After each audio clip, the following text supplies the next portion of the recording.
불확실성의 함정을 넘으라. 아멘. 자, 19절 말씀 화면 보시고 같이 한번 읽어보겠습니다. 또 내가 내 영혼에게 이르되 영혼아 여러 해 쓸 물건을 많이 쌓아두었으니 평안히 쉬고 먹고 마시고 즐거워하자 하리라 하되. 아멘. 자, 여기에 우리가 주목할 두 단어를 보시면 여러 해 쓸 물건을 여러 해라는 거는 미래에 대한 불안한 감을 이제 얘기하는 거예요. 여러분 미래를 생각하면 여러분에게는 미래가 어떻게 다가옵니까? 희망적으로 다가옵니까? 아니면 불확실하고 좀 불안하고 그렇게 다가옵니까? 특히 인간은 시간에 대해서 이렇게 역사에 대해서 알고 있고 생각하는 존재라는 거예요. 그러니까 내일을 생각을 한다는 거예요. 끊임없이. 그렇게 생각하는데 늘 불안한 거예요. 내일이 불확실한 거예요. 어떤 일이 일어날지 모르겠는 거예요. 그렇기 때문에 인간은 그것을 예방하기 위해서 대책을 뭘 세우냐면 여러 해 쓸 물건을 많이 그 다음 뭐라고 되어 있습니까?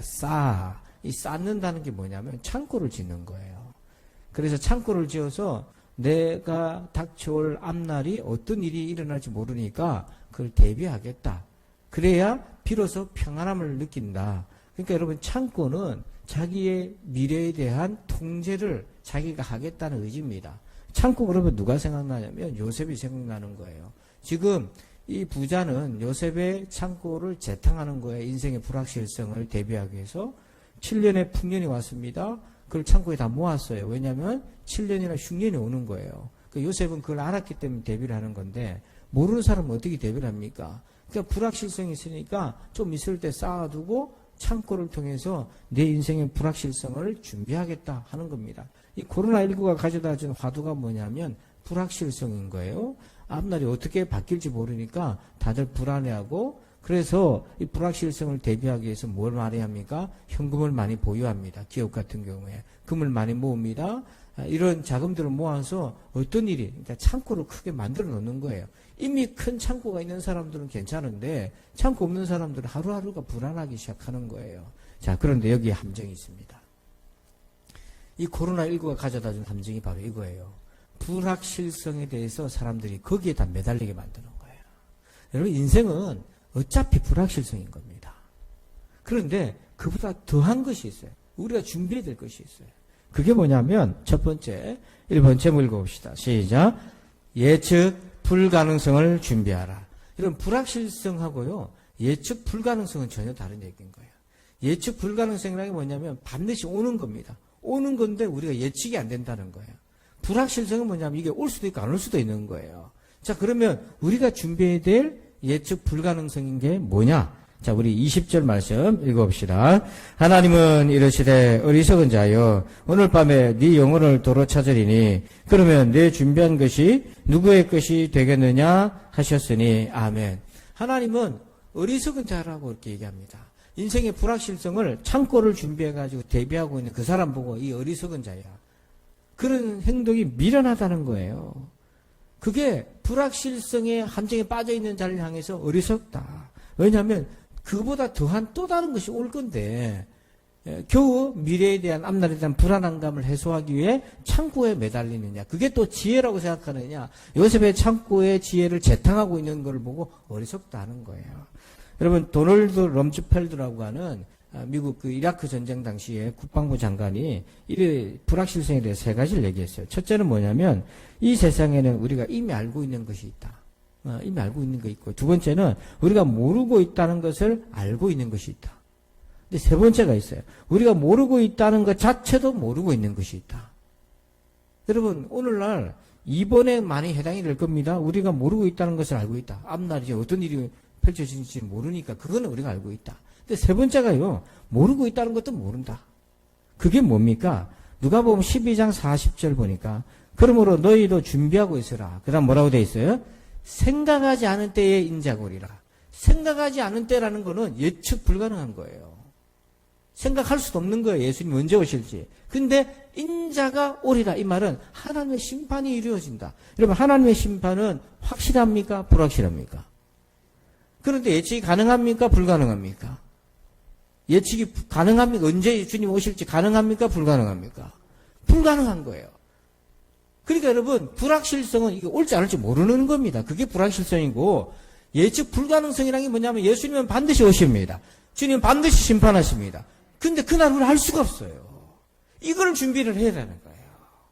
생각하지 않은 때에 아무리 인류 사회가 미래에 대한 시나리오를 쓰고 예측을 하고 해도 이건 알 수가 없어요. 그런데 알 수 없어도 반드시 온다는 거예요.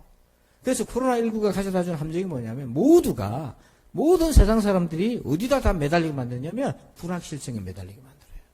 우리 크리스찬들도 거기다 다, 교회도 거기다 매달려요. 다 거기 매달리게 만들어요.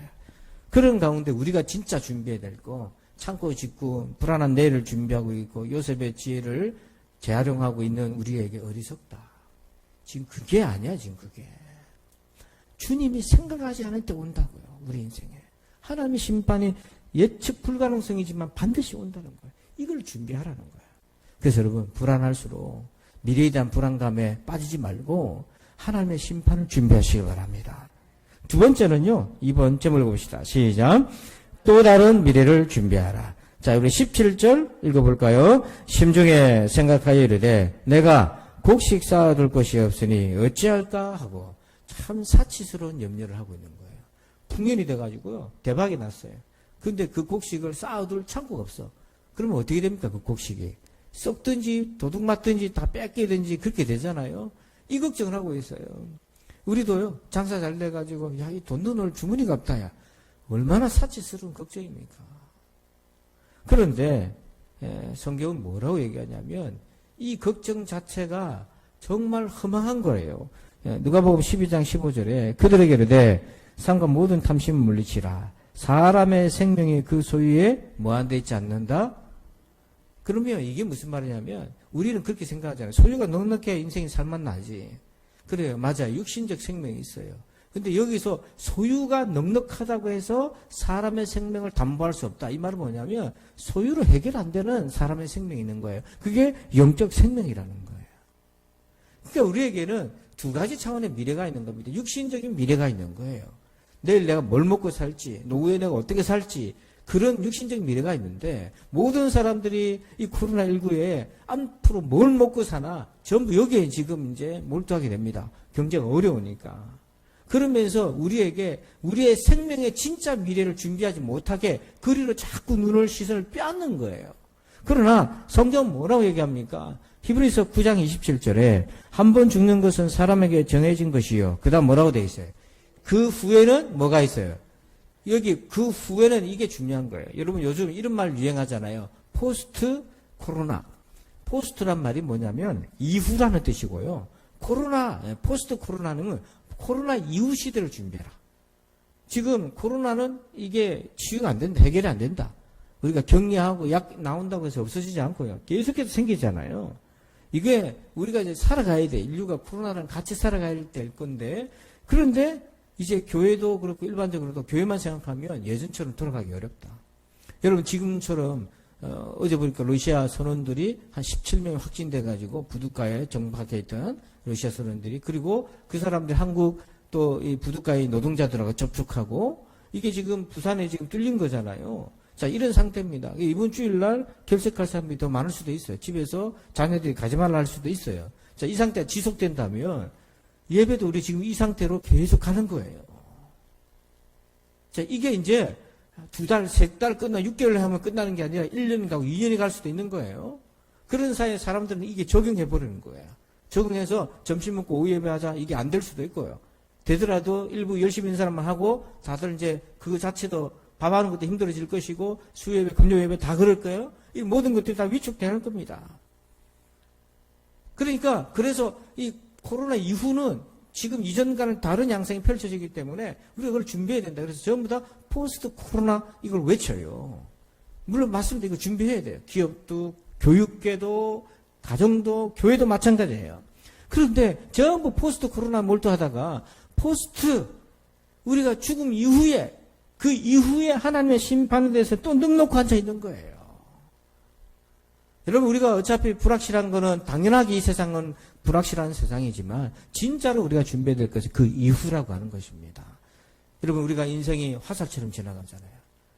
어느덧 거울 앞에 서니까 여러분 60이 되고 70이 되고 80을 내다보고 어느덧 거울 앞에 서니까 나 20대 청춘인다는데 50대가 되고 그렇잖아요. 쏜살같이 지나갑니다. 그 이후를 준비해야 돼요. 그래서 또 다른 미래, 포스트 코로나가 아니라 나에게 또 다른 미래인 영원한 생명을 준비해야 되는데 이 미래를 놓치고 오늘 내가 어떻게 여기에만 몰두하다 보면 주님 오실 때 얼마나 어리석게 보여지나. 그래서 지금 우리에게 필요한 것이 뭐냐면 구원의 확신이에요. 이 구원의 확신을 24절에서 이렇게 표현합니다. 우리 같이 읽어봅시다. 시작. 까마귀를 생각하라. 심지도 아니하고 거두지도 아니하며 골방도 없고 창고도 없으되 하나님이 기르시나니 너희는 새보다 얼마나 더 귀하냐. 너희는 새보다 얼마나 더 귀하냐. 이것만 한번 다시 선포해 봅시다. 시작. 너희는 새보다 얼마나 더 귀하냐. 아멘. 이거를 지금 느끼고 살아라는 겁니다. 그러니까 여러분 이것은 세상이 줄 수 없는 거예요. 세상 사람들이 불확실성에서 구제하기 위해서 확실성을 심어주기 위해서 애를 씁니다만 그거 안 됩니다. 그는 인생이 굴레예요. 근데 우리는 너희는 새보다 더 얼마나 더 귀하냐. 하나님이 지키고 계신다는 거예요. 하나님이 지킨다는 거는 살 수도 있고 죽을 수도 있는 겁니다. 그거는 죽는다고 해서 하나님 안 돌보고 그게 아니에요. 사니까 하나님 돌보고 그게 아니에요. 죽어도 주를 위해 죽고 살아도 주를 위해 살는 겁니다. 주님이 돌보시는 영원한 구원의 확신을 누리시길 바랍니다. 이걸 가지고 살아야 돼요. 자, 세 번째 3번 읽어봅시다. 시작. 또 다른 창고를 만들라. 자, 21절을 같이 읽어요. 자기를 위하여 재물을 쌓아두고 하나님께 대하여 부여하지 못한 자가 이와 같으니라. 아멘. 여기 보면 두 가지 창고가 나옵니다. 사람은 재물을 쌓아둔다, 쌓는다는 게 창고예요. 그래서 저마다 우리가 열심히 창고를 다 만들잖아요. 인류 사회가 서로 원시 사회 공동으로 같이 먹고 살 때는 이런 거 쌓아둘 필요가 없어요. 같이 먹고 나누면 되니까. 이제 땅이 생기고 농토가 생기고 생산 수단이 생기고 공장이 생기고 이러다 보니까 이제 쌓아두는 축적이 생기고 축적이 생기다 보니까 권력이 생기고요. 권력이 생기다 보니까 신분 계급이 생겨요. 그래서 더 많이 가지려고 하는 거예요. 왜? 더 많은 권력을 가지고 자기가 지배하기 원하는 그런 욕구가 있는 거예요. 그런데 자기를 위해서 그렇게 창고를 짓고 쌓아뒀지만 하나님께 대하여 뭐하지 못한 자야. 부요, 이 부요란 말이 똑같은 말이에요. 창고인 거예요. 오늘 우리에게는 두 가지 창고가 필요한 거예요. 물론 우리의 삶을 위한 창고도 필요하고 동시에 하나님에 대한 믿음의 창고가 필요하다. 그런데 종말이 다가오면 다가올수록 물질의 창고가 해결해 줄 수 있는 거 별로 없어요. 지금 부강한 나라도 돈 가지고 안 되는 거예요. 지금 미국이나 중국이나 우리나라도 마찬가지지만 일본도 마찬가지지만 중앙은행에서 돈을 찍어내는 거예요. 찍어서 공급하는 거예요. 이게 이제 국가 부채로 올라가는 거예요. 막 찍어서 넣어도 이게 안 되는 겁니다. 현실 세계도 그런 거예요. 오늘 우리가 준비할 게 뭐냐면 하나님에 대해서 믿음의 창고를 만들어야 돼요. 이게 너무너무 필요한 겁니다. 제가 어떤 분이 한 10년 이상을 신앙생활을 하는데 그 전에도 물론 신앙생활을 했고요. 이사해가지고 10년 이상을 신앙생활을 다른 교회에서 하고 있는데 한 10년쯤 지나니까 나이가 들잖아요. 연세가 드니까 70이 넘어가니까 모든 게 다 기울어요. 건강도 기울어, 돈도 언제 직장생활 못하니까 수입도 없어져. 그 다음에 이제 기억도 깜빡깜빡해. 모든 게 다 기울어요. 근데 그동안에 10년 동안에 교회는 다녀도 믿음이 있는지 없는지 슬렁슬렁 다녔어요. 별로 문제가 없었어요. 근데 10년쯤 지나다 보니까 나이가 또 어느 시점에 인생에 어느 시점에 얼음이 탁 올 때가 있어요. 꺾이는 때가 온다고요. 그때 감당이 안 되는 거예요. 제가 그 모습을 이렇게 목회하다 보고 그런 유형의 사람들을 지켜보면서 너무 억울한 거예요. 그 지난 10년 세월 허송세월한 거예요. 지난 10년, 20년이 허송세월 했다는 걸 어떻게 알 수 있냐면 그 인생 위기가 왔을 때 보이는 반응을 보니까 지난 10년 동안 믿음의 창고에다가 믿음을 쌓아두지 않았다는 게 보이는 거예요. 그러니까 그때가 되면요, 돈도 필요 없어요. 돈이 해결해 주는 게 아니야, 그게. 믿음이 아니면 그걸 돌파해 나갈 수 없는 거예요. 그 시점이 온다고요. 지금 우리가 그걸 못 느끼는 사람들이 대부분이에요. 믿음의 중요성에 대해서 모른다고요. 대부분은 그냥 넘어가는데 반드시 믿음이 아니면 통과할 수 없는 그 지점이 반드시 옵니다. 그때는요, 내가 그동안 믿음의 창고를 쌓았나 안 쌓았나 그게 판가름 나는 거예요. 그걸 몰라요. 근데 제가 목양하면서 지켜보면서 너무 안타까운 거예요. 그래서 제가 어쩌면 욕을 욕을 먹으면서도 이 와중에 무슨 집중 새벽 기도를 하나, 말을 바꿔 특별 새벽 기도를 하나. 욕을 먹으면서 하는 이유가 있어요. 우리는 어차피 일상을 각오하고 삽니다. 여러분 부산 시내 따라다니면서 그래도 안전한다 하더라도 어디 식당을 가서 외식을 하든 어디 물건을 사러 가든 시장을 가든 여러분 어느 정도 위험성을 각오하고 가잖아요. 아, 나는 안전하다 완전히 100% 그렇게 하고 살지 않잖아요. 다 그걸 각오하고 살아요. 그런 각오하고 있다면 우리가 이 틈바구니 속에서 믿음의 각오를 하고 믿음의 창고를 쌓아둬야 되는 겁니다. 그거 안 하면 불현듯 닥치는 인생의 위기에 그냥 속절없이 넘어져요. 톨스토이가 대문호잖아요. 근데 이분은 그 대문호가 될 수 있었던 밑바탕이 뭐냐면 63년간 일기를 썼어요. 그 일기장이에요. 그냥 뭐 대출 쓰고 마는 게 아니라 63년 동안 일기를 썼는데 그게 자기 소설의 기반이에요. 축적에서 나오는 거지 어느 날 드러누워 있다가 갑자기 아이디어가 떠올라서 소설 쓰고 그런 게 아닙니다. 축적의 결과로 나타나는 거예요.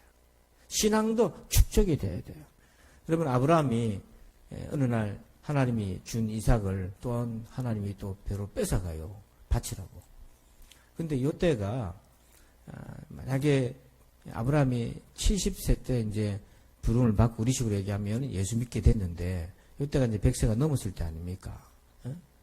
근데 처음부터 하나님이 70세 예수 믿자마자 이러와 같은 감당할 수 없는 걸 명령을 하셨다면 아브라함이 어떻게 따라갔겠어요? 근데 아브라함은 70에 예수 믿었다고 우리 식으로 얘기하면.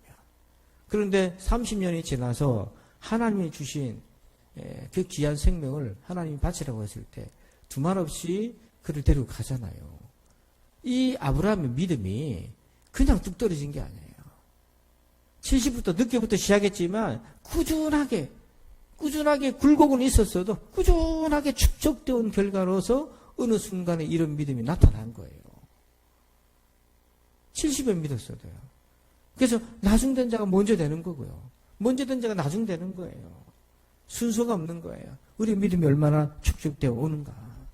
그래서 코로나19는 우리에게 반강제적으로 믿음의 축적의 기회를 자꾸 빼앗아갈 겁니다. 현실적으로 빼앗아가요. 근데 우리가 넉넉히 당하면 안 돼요. 몸부림치고 저항하면서 우리의 믿음의 창고를 계속해서 넓히고 쌓아둬야 그리고 마침내 구원은 끝까지 가야 되는 거잖아요. 영원한 구원까지 이르러야 되잖아요. 그러므로 오늘 사람들이요 이 코로나19로 인해서 불확실성의 함정에 빠집니다. 다 거기에 몰두합니다. 이걸 어떻게 극복하겠습니까? 우리 세 가지를 꼭 기억하시기 바랍니다. 첫 번째는 뭐냐면 예측 불가능성을 준비하라. 불확실성이 아니에요. 확실하게 주님은 심판하시는데 언제 올지 모르는 그걸 준비해야 되고요.